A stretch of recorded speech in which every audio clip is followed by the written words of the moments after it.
Você está se preparando para abrir a sua primeira farmácia e precisa contratar a sua equipe. Mas por onde você começa? No vídeo de hoje, te damos os detalhes para essa contratação inicial. Te damos o caminho das pedras para você contratar a melhor equipe que sua farmácia pode ter. Fica comigo até o fim, é logo depois da vinheta.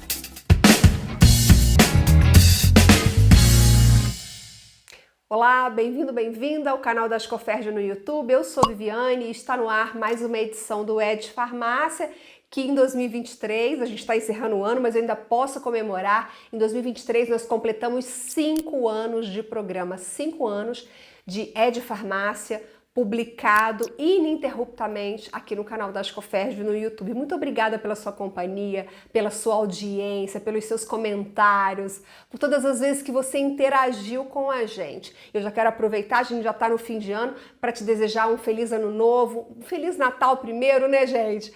E depois um feliz ano novo, tudo de bom, muito sucesso e muito sucesso para você que está abrindo farmácia. Esse programa é um programa dedicado às pessoas que estão começando no segmento farma, marinheiros e marinheiras de primeira viagem. Vamos falar sobre contratação de equipe, mas antes quero te pedir para se inscrever no canal, ativar as notificações e também seguir o perfil da Ascoferj no Spotify. Lá você encontra todos os programas do Ed Farmácia, também disponível em formato podcast.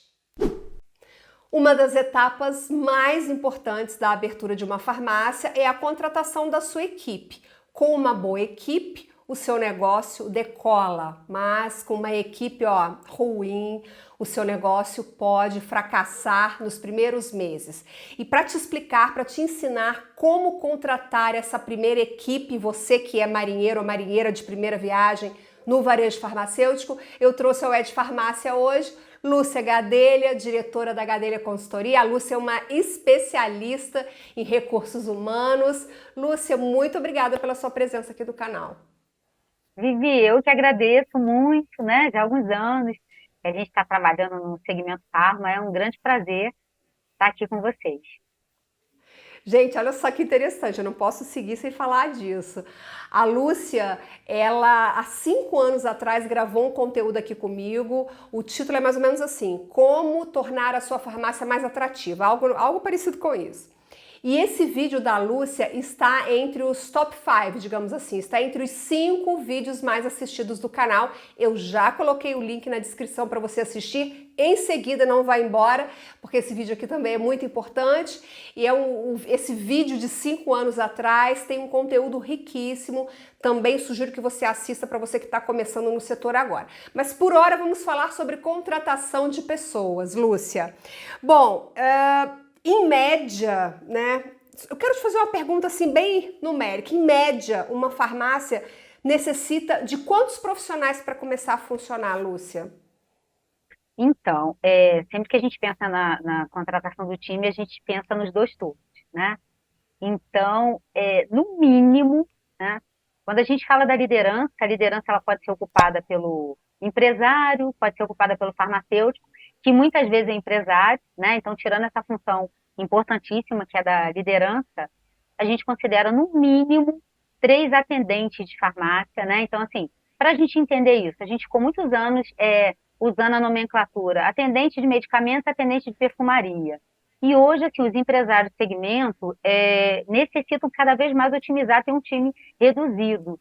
Então, a gente tem usado muito essa nomenclatura, atendente de farmácia, porque ele pode atender tanto no balcão quanto na perfumaria, né? Então, respondendo a sua pergunta, no mínimo 3 profissionais, né, além do farmacêutico e a liderança, né?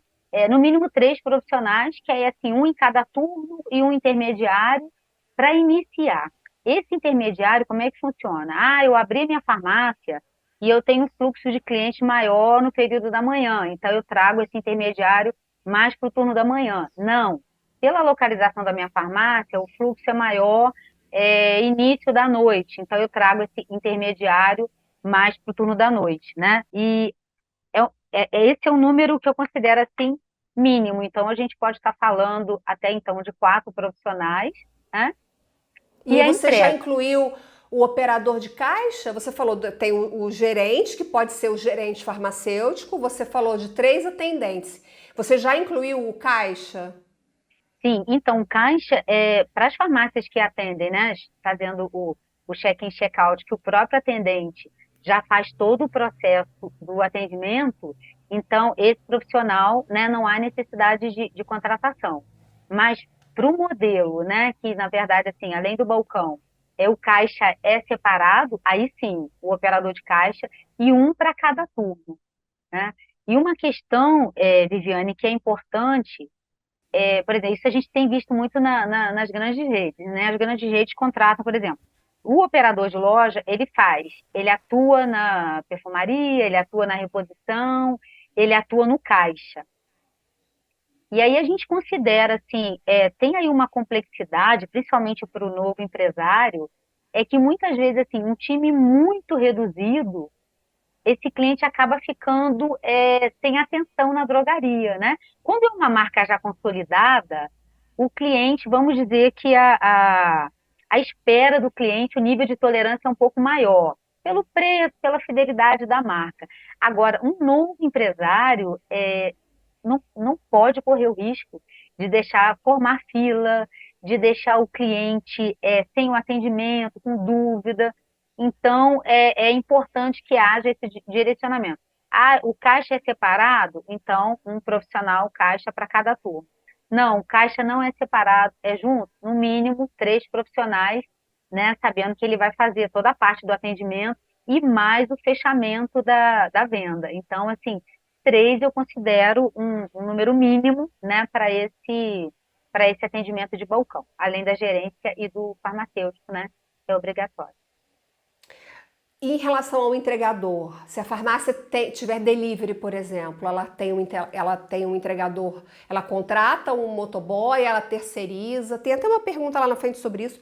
Já vou puxar para cá, porque eu acho que está relacionado com o que você falou. Sim, é uma pergunta assim, muito recorrente que a gente ouve com extrema frequência, né? Então, seja terceirizando, ou esse motoboy, ou esse ciclista fazendo parte, né, CLT, sendo registrado, os dois modelos são muito utilizados, assim, mas o que a gente considera importante é que esse profissional conheça a área geográfica, que ele seja treinado, né? Assim, o tempo médio de entrega, a forma de chegar na casa do cliente. A gente até fala assim, Viviane, se um motoboy, um entregador de outros segmentos, assim, o consumidor fica muito feliz quando chega uma pizza, quando ele comprou algo online, ele está recebendo aquele mimo, aquele presente.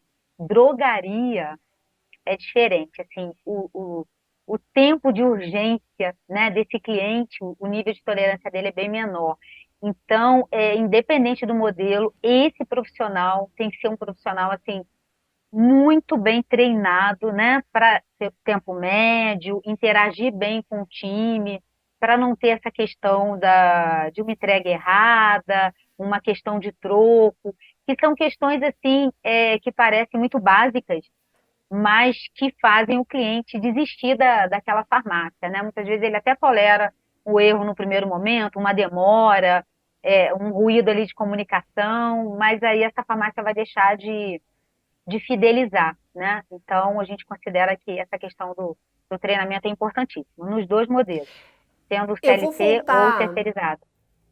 Eu vou voltar com você na questão do treinamento um pouquinho mais à frente, porque eu acho que é um ponto importante para a gente tratar aqui.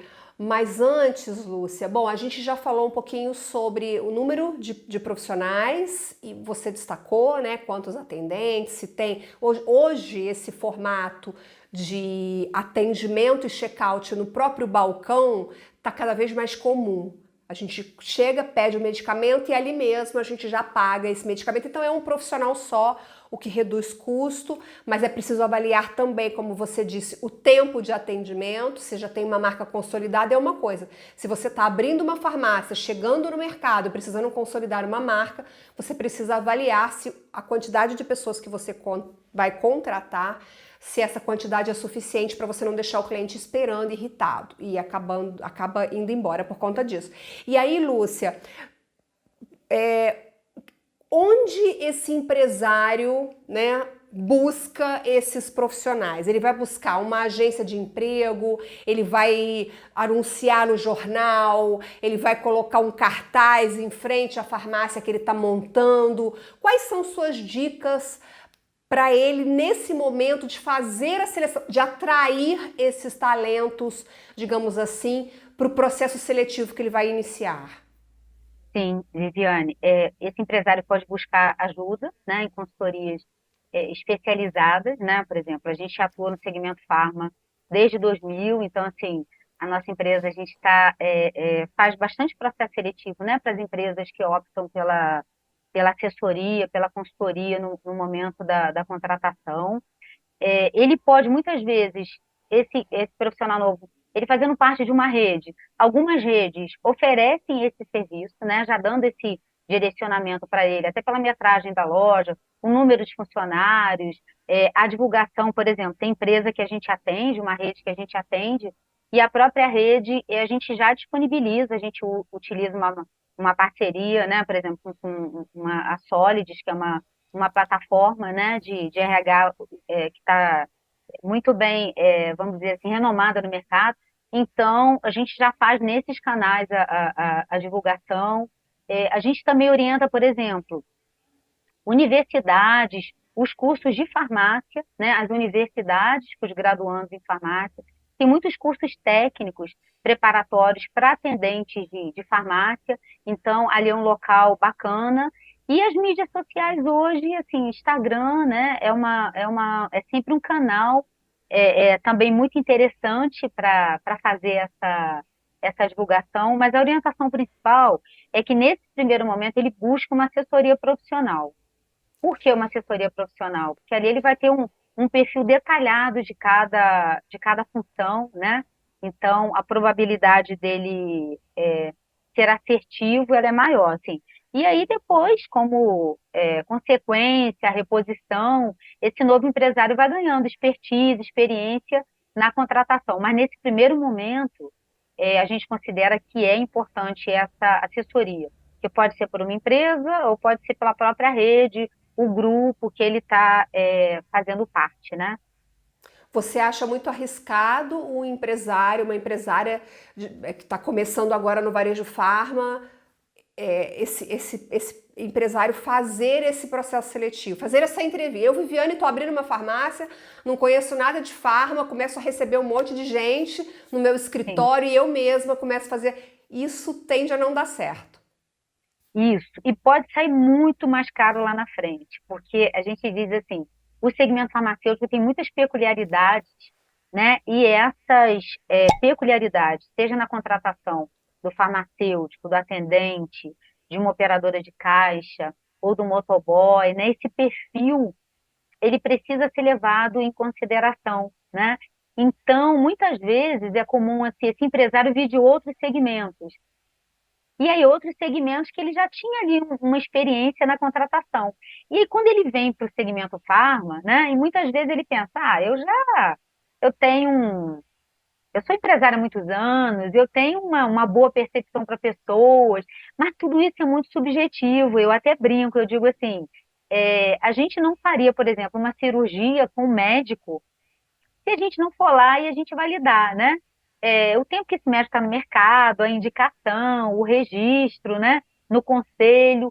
Então, assim, essa parte de RH, de contratação, a gente tem que ter a mesma seriedade, né? Então, assim, a nossa orientação é sempre essa. Tanto que na consultoria, como é que a gente faz? A gente contrata e sempre apresenta para cada função 3 candidatos pré-selecionados. E ali o empresário, junto com a gente, junto com o líder dele, ele vai fazer a escolha, né? Porque é importante que ele escolha. A empresa é dele, ele tem as crenças, os sonhos dele, então tudo isso precisa vir para a escolha dele, mas não pode ser um processo que se conduza de forma subjetiva.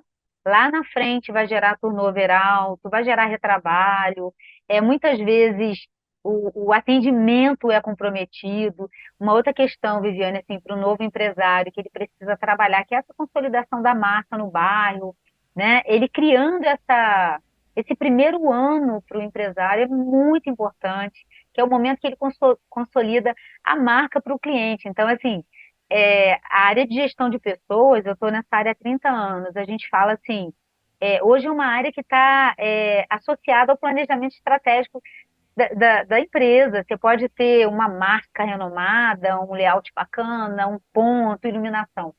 Mas se você falhar na contratação do time, que é quem vai comunicar a sua farmácia, né? Do momento que você abre até o momento que você fecha, porque assim, às vezes a política de preço é muito parecida com a do concorrente, mas é o time preparado que vai fazer o dever de casa de fidelizar, de aumentar o ticket médio, né? De fazer esse trabalho gradativo, principalmente no primeiro ano, que é o que vai consolidando, né?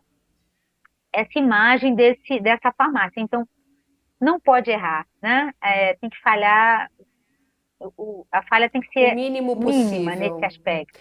Sim. E Lúcia, você já mencionou, já comentou que o Pharma ele tem muitas particularidades. Por conta disso, você acha que o empresário deve contratar profissionais que já tenham experiência no Pharma? Essa é a sua orientação? Então, é uma pergunta que a gente ouve também com bastante frequência, né? Assim, contratar um profissional que já é do segmento farma ou contratar o profissional sem experiência. Então, qual é a orientação que a gente faz? Os dois formatos, principalmente para o empresário novo, é bacana que ele tenha um profissional que já tem uma vivência, exemplo. Eu vou contratar um atendente de medicamentos que ele já, né, tem ali um expertise, anos no segmento. E aí eles falam assim, puxa, mas será que não vai vir com vício, né? Então, assim, se eu contrato um profissional que já é do segmento, ele conhece da drogaria que ele trabalhou em 3 marcas. Cada marca é uma identidade.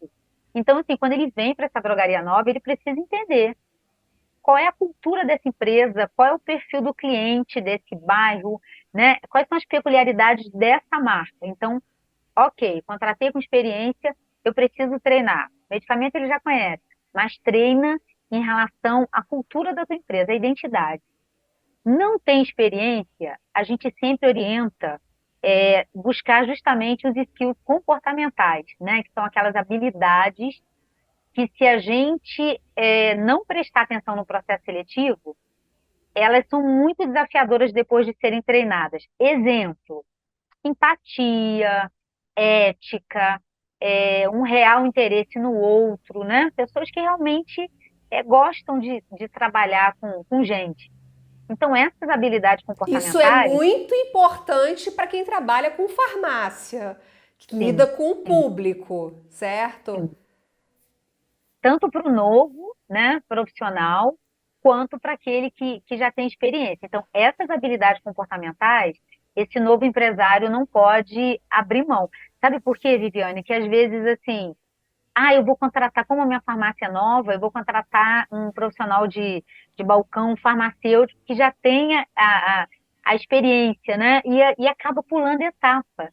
E que etapas são essas? O onboarding, que é o treinamento inicial desse novo colaborador, ele entender, né, essa cultura da empresa, montar um organograma, escrever os procedimentos internos, abertura de loja, fechamento, troca de turno, regras básicas, assim, uniforme, utilização de celular, para as atendentes a maquiagem, para o farmacêutico a importância da assistência farmacêutica, para ele não ficar muito preso ali na parte técnica da função. Então, eu vou chamar de POP, né? Assim como o farmacêutico tem um POP, uma nova farmácia precisa ter esse manual, tudo isso escrito, para que esse novo colaborador, todas as funções, do motoboy ao gerente, né? Então, isso tem que estar alinhado no início. E aí, às vezes, aquele corre-corre de abertura, né? Puxa, mas eu já marquei data, acaba que deixa um pouco de lado essa parte aí do preparar. Eu gosto também de uma analogia que é assim, é como a gente dá uma festa, né? A gente pensando lá na inauguração da farmácia.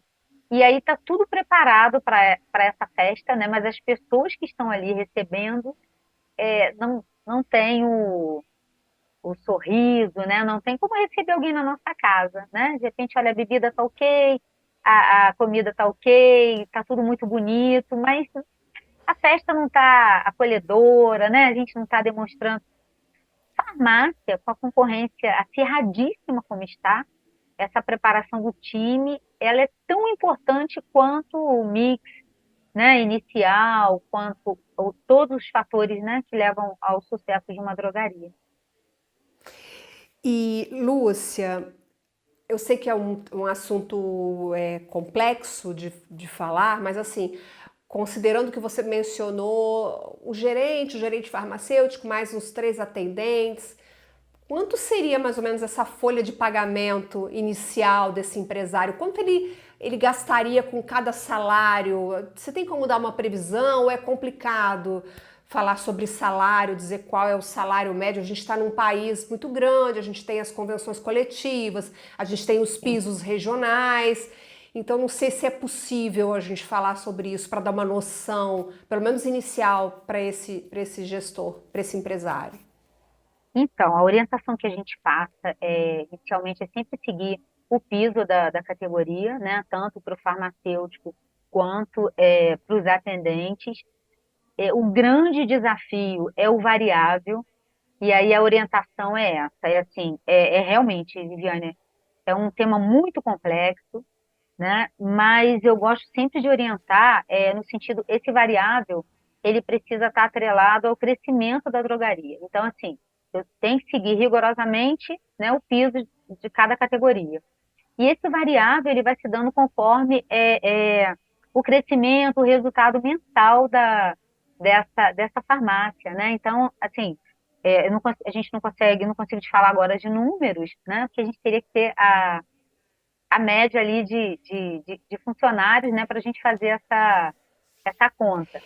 Mas, Inclusive, eu acho que isso dá até pauta para um outro programa, fazer um programa sim, só sobre remuneração variável para a equipe da farmácia. Lúcia, a gente poderia até voltar com esse tema daqui a um tempinho. O que que você acha? sim, nossa, super concordo. Porque, assim, sempre que eu estou em eventos, seja com empresários ou com a liderança, né, os modelos são muito variáveis. Essa questão da premiação, comissionamento. Então, concordo. É um tema que a gente pode, assim, fazer um passo a passo, né, e falar sobre cada modalidade, né, para passar essa orientação. Bom, então se você quer uma pauta sobre remuneração variável, coloca aqui nos comentários pra gente. Eu quero, Viviane, faz essa pauta para eu sentir um pouquinho aí se vocês têm interesse nesse assunto ou não. E aí a gente volta com a Lúcia para falar sobre isso. Lúcia, a gente infelizmente vai encerrar. Quero agradecer sua participação. Acho que a gente passou por todos os pontos. Não sei se você quer acrescentar um recado final, uma informação final. Acho que falamos sobre os pontos principais, né? Tem um desafio, Vivi, que é grande, que muitas vezes, assim, o proprietário, nesse momento, ele acaba assumindo, se ele é farmacêutico, ele assume, né? O papel de farmacêutico, de empresário, de líder do time. Então, assim, ter muito cuidado, nessa fase inicial, de definir quem vai dar o direcionamento, quem vai ser o gestor dessa drogaria, porque às vezes, assim, assumindo vários papéis, porque é um momento de muitos gastos, né? Então, muitas vezes o empresário acaba deixando a gestão de lado e mergulha demais no operacional. Então, assim, uma dica final que eu passo é essa, que haja um direcionamento na gestão da drogaria, né? Quem vai ser o líder desse time, né? Quem é que vai ter esse olhar estratégico para cada etapa, principalmente nesse primeiro ano? Maravilha, foi ótimo, Lúcia, conversar com você. Bom, antes de ir embora, conta pra gente nos comentários o que você achou deste conteúdo, deixe o seu like, compartilhe, mande sua dúvida, enfim, interaja com a gente. É sempre muito bom ouvir você que está aí do outro lado. Lúcia, muito obrigada pelo seu retorno depois de 5 anos aqui ao canal Sim, Ed sim. Farmácia. Foi um prazer enorme falar com você. Muito obrigada. Eu que agradeço, espero ter contribuído de alguma forma. Contribuiu e muito, tenho a certeza disso. Obrigada a você pela sua companhia. Eu te vejo no próximo Ed Farmácia. Até lá. Tchau, tchau.